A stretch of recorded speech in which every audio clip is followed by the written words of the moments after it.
Hello everyone, welcome all joining in. मैं sending angel स्वागत करती हूँ आप सबका अपने channel twin flame couple ascension पर। आप सबको थैंक यू। आप सबका बहुत सारा प्यार और डिवाइन ब्लेसिंग्स मुझे मिलता रहता है। Thank you and thank you. आज हम जो इस वीडियो में बात करने जा रहे हैं वो है ये टॉपिक कि जब मेजर सेपरेशन हो जाता है डिवाइन मैस्कुलाइन और डिवाइन फेमिनाइन का, जिसके बारे में मैंने कुछ वीडियोस पहले बनाई हैं, तो आप देख सकते हैं। तो जब ये सेपरेशन हो जाता है तब किसकी अवेकनिंग होती है और ये सेपरेशन होता है तो क्यों होता है। डिवाइन मैस्कुलाइन की जो है जर्नी पहले स्टार्ट होती है या डिवाइन फेमिनाइन की होती है। मैंने इसके रिलेटेड एक पहले भी वीडियो बनाया था कि अवेकनिंग किसकी सबसे पहले स्टार्ट होती है। वो मिनी सेपरेशन के बाद जो है डिवाइन फेमिनाइन को अपना सोल पर्पस पता चल जाता है कि उसको जो है लाइफ में खुद की हीलिंग करनी है, दूसरों की हीलिंग करनी है और अपने आप को भी असेंड करना है हायर एनर्जीज़ में और दूसरे लोगों को भी असेंड करवाना है हायर एनर्जीज़ में। ये उसका सोल पर्पस है जो डिवाइन फेमिनाइन को पता चल जाता है मिनी सेपरेशन के बाद। तो जो पहली जर्नी है वो स्टार्ट हो जाती है डिवाइन फेमिनाइन की। लेकिन अब जब मेजर सेपरेशन आ जाता है दोनों में, जो कार्मिक्स की वजह से, ब्लैक एनर्जी की वजह से, यूनिवर्सल एनर्जीज़ की वजह से आता है, तो ये बहुत मेजर ट्रांसफॉर्मेशंस आती हैं इसमें। और ये जो ब्रेक थ्रू आता है डिवाइन मैस्कुलाइन और फेमिनाइन की लाइफ में, ये जो सेपरेशन आती है मेजर सेपरेशन, वो आती है डिवाइन मैस्कुलाइन की अवेकनिंग के लिए। ये पहली वाली जो सेपरेशन होती है उसमें डिवाइन फेमिनाइन की अवेकनिंग के लिए होती है, और ये जो सेपरेशन होती है मेजर वाली, ये डिवाइन मैस्कुलाइन की अवेकनिंग के लिए होती है। अब जब ये सेपरेट होते हैं तो इसका मतलब ये नहीं है कि डिवाइन मैस्कुलाइन एकदम अवेकन हो जाएंगे, नो। इसमें भी पहले डिवाइन फेमिनाइन अवेकन होती है, लेकिन क्यों होती है? क्योंकि वो रीज़न बनती है डिवाइन मैस्कुलाइन की अवेकनिंग के लिए। तो अगर आपका एक क्वेश्चन है कि मेरी अवेकनिंग हो चुकी है, मैं डिवाइन फेमिनाइन हूँ, मैं अपने आप पे बहुत काम करती हूँ, मेरे डिवाइन मैस्कुलाइन समझते नहीं है, अपने आप पे काम नहीं करते, हमारा यूनियन कैसे होगा?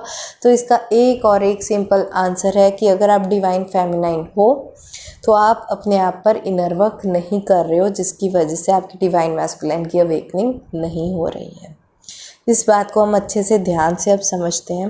तो जब मेजर सेपरेशन आता है डिवाइन मैस्कुलाइन और डिवाइन फेमिनाइन की लाइफ में, जो कार्मिक्स क्रिएट करते हैं इन दोनों की सेपरेशन को, यूनिवर्सल शिफ्ट्स होती हैं, एस्ट्रोनॉमिकल इवेंट्स होते हैं, बहुत सारे सोलर एक्लिप्स लगते हैं, न्यू मून, फुल मून की एनर्जीज चेंज होती हैं, कुछ प्लानिटरी पोजीशंस इस तरह की चेंज होती हैं, कार्मिक बॉन्ड्स एक्टिवेट हो जाते हैं जो इन दोनों को अलग करने की कोशिश करते हैं, कुछ ब्लैक एनर्जीज़, डार्क एनर्जीज़, कुछ साइकिक अटैक, ब्लैक मैजिक, इस तरह की इंटेंशनल डिविनेशन जो है ब्लैक एनर्जीज़ की फॉर्म में यूज़ होती है इन दोनों को सेपरेट करने के लिए। क्योंकि ये दोनों का बॉन्ड इतना ज़्यादा स्ट्रॉन्ग हो जाता है ना, क्योंकि ये दोनों हायर एनर्जीज़ में आने के बाद इनका जो है यूनियन आता है, जो सेकंड यूनियन होता है इनका, वो हायर एनर्जीज़ में होता है। एंड हायर एनर्जीज़ को, हायर बॉन्ड को तोड़ना इतना आसान काम नहीं होता।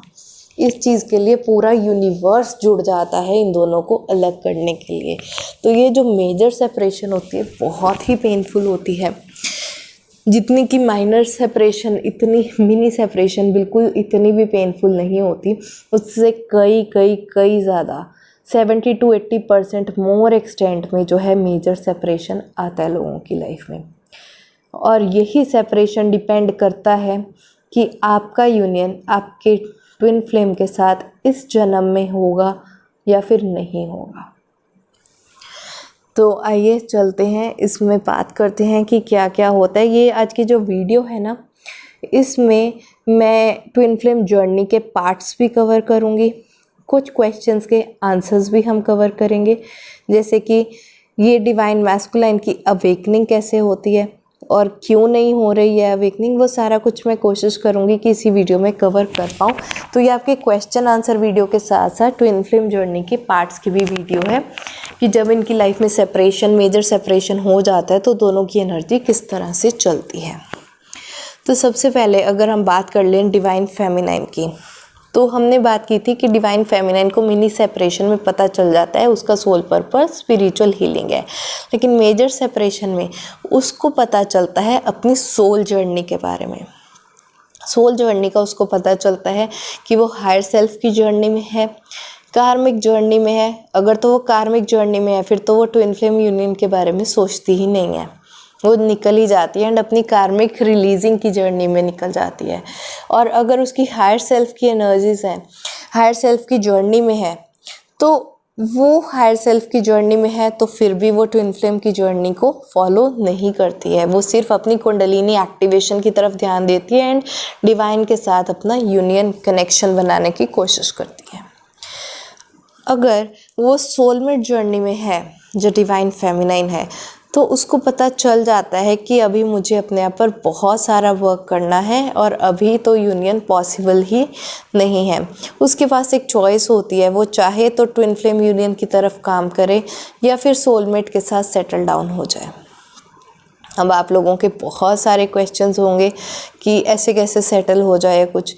कई बार क्या होता है ना लाइफ में, आपको एक छोटा सा एग्जाम्पल देती हूँ कि नो ऑफेंस टू एनीथिंग, मैं यहाँ पर किसी चीज़ की बुराई या अच्छाई नहीं कर रही हूँ, लेकिन आपको एक छोटा सा अगर एग्जाम्पल दूँ, सपोज़ कि आपका एम है कि मुझे 100 रुपीज़ वाला पेन ख़रीदना है, ठीक है, लेकिन आपके पास ना इतने पैसे हैं और ना आप इतना एफ़र्ट करना चाहते हो कि मैं इतनी मेहनत नहीं कर सकता कि मैं 100 रुपीज़ का पेन ख़रीदूँ, इसके लिए मेरे को कितने पापड़ बेलने पड़ेंगे, छोड़ो परे, मेरे पास 30 रुपीज़ है, मैं 30 रुपीज़ का ही पेन ले आता हूँ, बहुत है, इसी से काम चला लूँगा। वो वाली बात हो जाती है। तो जो लोग अपने आप पर इनर वर्क नहीं करते, जो वो डिज़र्व करते हैं अपने ट्विन फ्लेम को, उसके साथ सेटल डाउन होने की जगह वो एक कॉम्प्रोमाइज़ कर लेते हैं कि ट्विन फ्लेम तो वैसे भी ट्रिगर्स ही देता है, छोड़ो पर ट्विन फ्लेम यूनियन करना ही क्यों है, इतनी पेनफुल जर्नी तो है, इतनी अवेकनिंग की जर्नी, इतनी स्पिरिचुअल पेनफुल सेपरेशन की जर्नी है, ट्रिगर्स की जर्नी है, करना ही क्यों है ट्विन फ्लेम के साथ यूनियन, छोड़ो परे, ये पर्सन अच्छा है, सोलमेट कनेक्शन है, इसी के साथ सेटल डाउन हो जाते हैं। तो वो जर्नी मैटर करती है कि आपका आपके ट्विन फ्लेम के साथ यूनियन नहीं होगा। अगर आप का एम 100 रुपीज़ के पेन का था लेकिन आपने उसके लिए एफ़र्ट नहीं किया, क्योंकि वहाँ तक ट्विन फ्लेम यूनियन करना इतना आसान काम नहीं होता। जो लोग इतने पापड़ बेल सकते हैं उनका ही यूनियन होता है, वरना यूनियन नहीं होता। उसके लिए आपको नेक्स्ट बर्थ्स लेने पड़ते हैं, क्योंकि अल्टीमेट आपका गोल इसीलिए है, आप धरती पे इसीलिए आए हो कि आप यूनियन कर पाओ। ये डिपेंड आप पर करता है कि आप इसी जन्म में अपने आप पे स्पिरिचुअल इनर वर्क करोगे, अपना शैडो वर्क करोगे, अपनी नेगेटिव क्वालिटीज़ पे काम करोगे, या आप नेक्स्ट बर्थ में भी रोते पीटते ही रहोगे कि जब तक आपकी फिर से अवेकनिंग्स ना हो।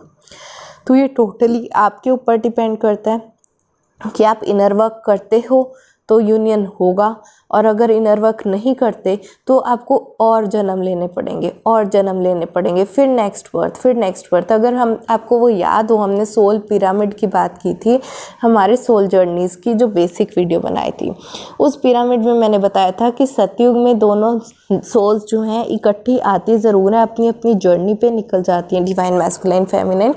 फिर वो द्वापर युग और त्रेता युग, ये जो त्रेता युग और द्वापर युग आते हैं, इसमें वो रीबर्थ लेती जाते हैं। तो ये रीबर्थ लेने का मतलब क्या है कि वहाँ पर वो अपने आप पर इनर वर्क नहीं करती हैं, वो एनर्जीज़ में डिग्रेड होती ही चली जाती हैं, होती ही चली जाती हैं, होती ही चल जाती हैं।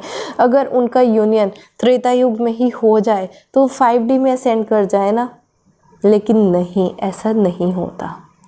तो जितने भी बर्थ हमारे त्रेता युग के चल रहे हैं, द्वापर युग के चल रहे हैं, वो सब इसलिए चल रहे हैं ट्विन फ्लेम्स के, क्योंकि वो लोग अपने आप पर स्पिरिचुअल हीलिंग वर्क नहीं कर रहे और उस जन्म में उनका ट्विन फ्लेम के साथ यूनियन नहीं होता है।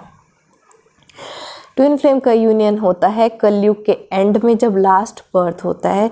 जब लास्ट बर्थ होता है तो उनको अपने 3D कार्मिक, 5D कार्मिक, 3D सोलमेट्स, 5D सोलमेट और ट्विन फ्लेम सबके साथ, सोल एलाइज सबके साथ एक साथ ही सारी जर्नीज़ को सेटल करना होता है, सबके कार्मिक अकाउंट्स को क्लियर करना होता है, सबके साथ जो जो उनकी जर्नी है, जितना जितना साथ लिखा है वो सबको साथ उनका पाकर वो सारी चीज़ें रिलीज़ करनी होती है। एंड एंडिंग बर्थ में ही दोनों साथ में असेंड होते हैं, दोनों की जर्नी कंप्लीट होती है एंड यूनियन होता है। क्योंकि एंडिंग टाइम में उनके पास कोई ऑप्शन ही नहीं होता कि वो अपने आप पे स्पिरिचुअल वर्क ना करें, इनर वर्क ना करें। उनको डिवाइन ऐसी तरह की यूनिवर्सल एनर्जीज़ में शिफ्ट आता है कि डिवाइन खुद ही इतनी ब्लेसिंग्स देता है, इतनी सपोर्ट भी मिलती है, इतने ट्रिगर्स मिलते हैं, इतने टावर मोमेंट्स आते हैं उनकी लाइफ में कि वो मजबूर हो जाते हैं और कोई ऑप्शन रहता ही नहीं है कि हमें ग्रो करना है। तो अगर आप चाहते हैं कि आपका आपके पार्टनर के साथ यूनियन हो तो आपको इसी बर्थ में जो है उनके साथ करना है यूनियन, तो इनर वर्क करना पड़ेगा। नहीं तो फिर नेक्स्ट बर्थ ऐसे ही चलते रहेंगे जब तक कि आप दोनों का अकाउंट क्लियर नहीं हो जाता, आप दोनों ग्रो नहीं हो जाते। क्योंकि ट्विन फ्लेम्स अगर साथ में दुनिया में आए हैं तो साथ में ही यहाँ से 3D से 5D वर्ल्ड में असेंड करेंगे। उनका अल्टीमेट गोल यूनियन ही है। डिपेंड अब आप पे करता है कि आप अपने आप पर कितना वर्क करते हैं। तो जो डिवाइन फेमिनाइंस हैं उनको अपनी सोल जर्नी की रियलाइजेशन हो जाती है कि मैं एक डिवाइन फेमिनाइन हूँ और मैं एक ट्विन फ्लेम जर्नी में हूँ। उसको इस चीज़ का पता चल जाता है।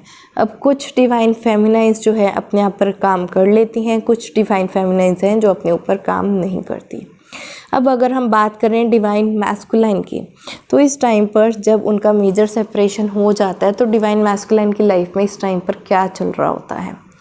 डिवाइन मैस्कुलाइन इस टाइम पर अपनी लाइफ में जो है आइसोलेटेड एनर्जीज़ में रहता है, क्योंकि उसको अपने कार्मिक से 5D कार्मिक से इतने ज़्यादा ट्रिगर्स मिलते हैं कि जो डिवाइन मैस्कुलाइन है वो शैटर हो जाता है। ये वक्त होता है उसकी ईगो शैटरिंग का। जो ईगो ये अपनी डिवाइन फेमिनाइन को दिखाता है वो उसको बर्दाश्त कर लेती है, क्योंकि वो हाईली इमोशनल होती है एनर्जी में।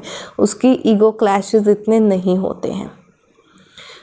बहुत हाई ईगो होती है डिवाइन फेमिनाइन की भी, लेकिन मैस्कुलाइन से ज़्यादा नहीं होती है, क्योंकि वो नेचुरली डिज़ाइंड ही नहीं होती है इस वे में। वो फेमिनाइन है, वो मैस्कुलाइन नहीं है। लेकिन उसकी टॉक्सिसिटी को, इतनी स्ट्रॉन्ग एनर्जी को सिर्फ डिवाइन फेमिनाइन ही झेल पाती है। कार्मिक उसकी ईगो को बिल्कुल झेल ही नहीं पाती। तो कार्मिक उसको ऐसे ट्रिगर देती है डिवाइन मैस्कुलाइन को कि उसकी ईगो पूरी तोड़ के रख देती है। और जब डिवाइन मैस्कुलाइन की ईगो टूटती है, उसको इम्पोर्टेंस नहीं मिलती, उसको प्यार नहीं मिलता, उसको टेंशन नहीं मिलती, उसको केयर नहीं मिलती, उसको अफेक्शन नहीं मिलता। और जो डिवाइन फेमिनाइन डिवाइन मैस्कुलाइन को एक इतनी रिस्पेक्ट देती है, प्यार देती है, उसको अपने सिर पे बिठा के रखती है हर टाइम पर, वही जो कार्मिक है वो डिवाइन मैस्कुलाइन को इतना ज़्यादा ट्रिगर करती है कि उसको उठा के बाहर ही फेंक देती है अपनी लाइफ से। उस टाइम पर डिवाइन मैस्कुलाइन की अवेकनिंग स्टार्ट होती है, और ये स्टार्ट तब तक नहीं होती जब तक डिवाइन फेमिनाइन हायर एनर्जीज़ में नहीं पहुंच जाती। डिवाइन फेमिनाइन को अपनी एनर्जी का पता चल जाता है, अपनी जर्नी का पता चल जाता है। अगर वो यूनियन चाहती है, ऑप्शन होता है डिवाइन फेमिनाइन के पास, अगर वो यूनियन चाहती है तो अपने आप पर काम करती है। तो जब अपने आप पर काम करती है तभी जो डिवाइन मैस्कुलाइन है वो कार्मिक सिचुएशन से बाहर निकल पाता है, वरना वो कार्मिक सिचुएशन से बाहर ही निकल नहीं पाता। एंड इतनी डिवाइन मैस्कुलाइन की भी इमोशनल ड्रेनेज हो जाती है। डिवाइन मैस्कुलाइन भी जो हायर एनर्जीज में सेंड कर रहा था अब तक की ट्विन फ्लेम जर्नी में, वो कार्मिक के आने से अनस्टेबल होने लगता है। अनस्टेबल होते ही उसकी एनर्जीज़ नीचे गिर जाती हैं, एंड उसकी एनर्जीज़ इस कदर नीचे गिर जाती हैं कि वो डिवाइन फेमिनाइन को तो क्या हेल्प करेगा, उसकी खुद की एनर्जी लो आ जाती है।